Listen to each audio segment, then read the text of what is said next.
Hello दोस्तों, फिर से एक नए वीडियो में आपका स्वागत है। और आज मैं आपको पास एक सवाल करवाऊंगा। तो सबसे पहले हम क्वेश्चन पढ़ लेते हैं। तो चलिए, क्वेश्चन क्या बोल रहा है हमारा। नीचे पासे की स्थिति दर्शाई गई है। क्या बोल रहा है? नीचे पासे की स्थिति दर्शाई गई है। बताइए, 5 अंक के विपरीत सतह पर कौन सा अंक होगा। क्या बोल रहा है? 5 अंक के विपरीत सतह पर कौन सा अंक होगा। ठीक है। तो क्या बोल रहा है इधर, इधर देख लेते हैं हम। देखो, दो पासे हमारे पास दिए हैं और क्वेश्चन क्या बोल रहा है, 5 अंक के विपरीत कौन सा अंक होगा। ठीक है। तो ये 5 जो दिया है, इसके विपरीत कौन सा अंक होगा।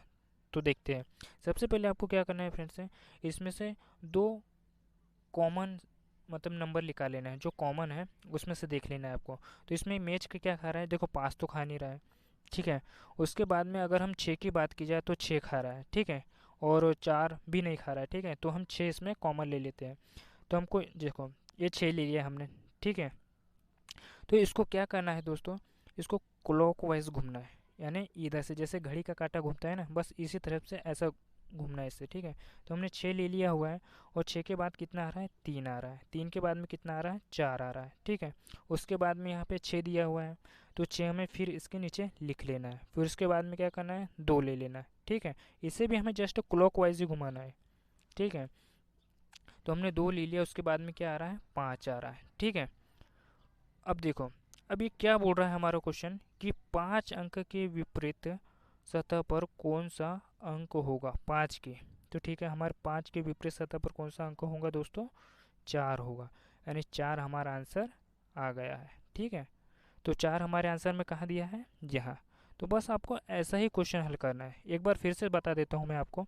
चलिए, बोल रहा है वो कि 5 अंक के विपरीत सतह पर कौन सा अंक होगा, 5 के विपरीत सतह पर। तो दोनों कॉमन संख्या हमें ले लेनी है, एक नीचे नीचे लिख लेनी है। ठीक है। उसके बाद में हमें क्या करना है, क्लॉकवाइज घूमना है। ठीक है। तो 6 3 4 हमने लिख लिया, 6 3 4 यहाँ बोल रहा है। ठीक है। उसके बाद में क्या करना है, 6 के बाद में 2 5, तो हमें 6 2 5 यहाँ लिख लेना है, 6 2 5। ठीक है। और फिर उसके बाद में क्या बोल रहा है वो कि 5 अंक के विपरीत, तो 5 अंक के विपरीत 4 आ रहा है हमारा। तो ठीक है दोस्तों, ऐसा। तो चलिए, और भी क्वेश्चन ले लिए हमने, वो भी सॉल्व करते हैं। तो चलिए, मैंने दूसरा भी क्वेश्चन ले लिया है और इसे भी हम सॉल्व करते हैं। तो इसे भी पहले की तरह ही सॉल्व करना है, पर इसमें क्या दिए हैं, इसमें जो दिए हैं वो त्रिभुज वगैरह दिए हैं, चतुर्भुज वगैरह क्रॉस दिया हुआ है। ठीक है। तो सबसे पहले हम क्वेश्चन पढ़ लेते हैं। चलिए, दर्शाई गई स्थिति के आधार पर एट द रेट के चिन्ह के विपरीत क्या होगा। क्या बोल रहा है वो, एट द रेट चिन्ह के विपरीत क्या होगा। ठीक है। ये दो आकृतियाँ दर्शाई गई है, यानी इसे हम पासा कह सकते हैं। ठीक है। तो इन एट द रेट के चिन्ह के विपरीत क्या होगा बोल रहा है वो।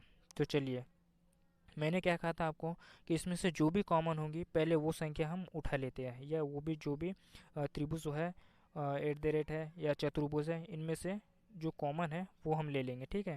तो इसमें हमें क्या कॉमन लग रहा है, इसमें से देखो एट द रेट तो कोई कॉमन दिख नहीं रहा है ना। त्रिभुज दिख रहा है, तो त्रिभुज हम ले लेंगे। ठीक है। तो त्रिभुज हम यहाँ पे ले लेंगे, और हमें भी इसे भी क्लॉकवाइज ही घूमना है। ठीक है। यानी क्लॉकवाइज लेना है हमें। ठीक है। चलिए, तो पहले क्या करना है आपको, कौन ले लेना है। उसके बाद में एट द रेट ले लेना है। ठीक है। उसके बाद में आपको क्या करना है, चतुर्भुज ले लेना है। ठीक है। चतुर्भुज ले लेना है। ठीक है। और फिर उसके बाद में क्या करना है आपको, फिर कौन ले लेना है, यानी ये त्रिभुज जो दिख रहा है ना, ये ले लेना है। ठीक है। इसके बराबर में लिखना है आपको। ठीक है। उसके बाद में आपको क्या करना है, इसके बाद में क्या है, क्रॉस आ रहा है, क्रॉस यहाँ लिखना है। फिर इसके बाद में क्या है, एस क्रॉस आ रहा है, तो ये एस क्रॉस भी हम इसके सामने लिख देंगे। ठीक है। यानी नीचे। उसी प्रकार हमें क्या करना है, क्या पूछा गया है कि एट द रेट के चिन्ह के विपरीत क्या होगा, वो बोल रहा है एट द रेट। तो एट द रेट के चिन्ह के विपरीत क्या होगा हमारा, क्रॉस। ठीक है। तो हमारा क्रॉस आंसर आ जाएगा। ठीक है। तो हमें ये एट द रेट के विपरीत कौन सा चिन्ह होगा, क्रॉस। तो हमारा क्रॉस कहीं दिख रहा है क्या, सॉरी ये दोस्तों है ना, ये एक्स था। ठीक है, ये एक्स था, है ना, ये वाला जो शब्द है ना वो एक्स है। तो हमारा ये एक्स आंसर आ गया है ना। ठीक है। तो चलिए, और नेक्स्ट क्वेश्चन देखते हैं। तो चलिए, क्वेश्चन आ गया है और इसे भी हम सॉल्व करते हैं। तो इसे भी पहले क्या करना है, इसे पहले हम क्वेश्चन को पढ़ लेते हैं।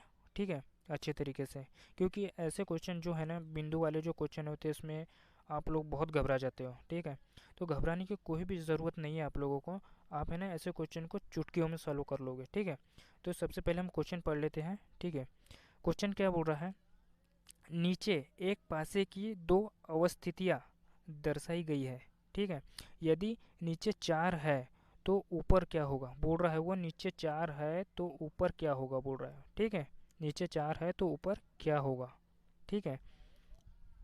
तो चलिए इसे भी सॉल्व करते हैं। क्या बोलता है वो, हम इसमें से जो भी कॉमन संख्या है पहले उसे ले लेंगे, यानी जो भी कॉमन बिंदु है पहले उसे ले लेंगे, ठीक है।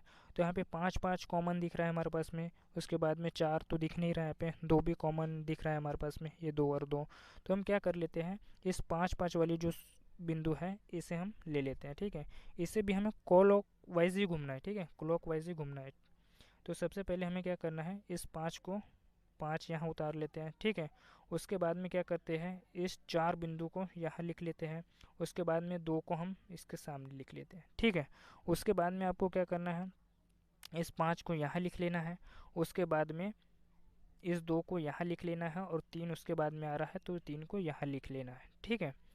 उसके बाद में क्या बोल रहा है वो, कि उसके बाद में बोल रहा है वो 4 के विपरीत क्या होगा, यानी 4 के ऊपर क्या होगा। तो 4 के ऊपर क्या होगा हमारा 2, ठीक है। तो 2 हमारा आंसर आ जाएगा। तो 2 हमारे आंसर कहाँ दिया है, आंसर में यहाँ दिया हुआ है, तो 2 हमारा आंसर आ गया। देखो मैं आपको एक बात बता दूँ, उसने कहा है ऊपर, तो ऐसा कुछ नहीं है ना। ऊपर बोले यानी सामने बोल रहा है वो, सामने क्या है वो बोल रहा है, ठीक है। आपको उतना ध्यान नहीं देना है, ठीक है।